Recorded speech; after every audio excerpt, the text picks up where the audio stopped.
Koncepti I një projekti, le të themi, fillon qysh në fillim të vitit shkollor, ku mësimdhënësit në bashkëpunim me nxënësat I japin idetë kreative, inovative në raport me lëndën. Pothuajse qysh në fillim të semestrit të dytë fillon me punën praktike, organizative të le të themi ekzekutimit të vetë projektit. Edhe zakonisht semestri tretë, termi tretë, që zgjat 12 javë, është punë praktike, ku nxënësit në për orët e tyre, cilat ndërlidhen edhe me kurrikulin edhe me planifikimin lëndor, I punojnë projektet e tyre në për orët mësimore. Sigurisht që është punë e cila zgjat, e cila ka pjesën e le të themi më të komplikuar të pjesa e materialeve logjistike, por sigurisht me ndihmën e mësimdhënësve nxënësit arrin me le të themi konkludu ose me finalizu sigurisht ato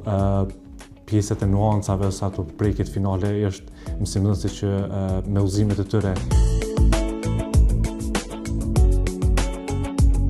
Menaxhmenti I shkollës vlerësoi se këto projekte jo vetëm që nxisin kreativitetin, por edhe zhvillojnë shkallësitë dhe mendimin kritik të nxënësve.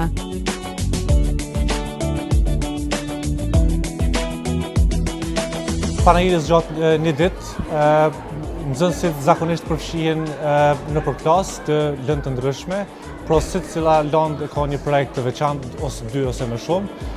ku nxënësit jo vetëm që vinë me ide të tyre në kuptimin e konceptit, por sigurisht edhe kuptimin e punës praktike janë ata që janë në qendër të krejt zhvillimit të projekteve të tyre.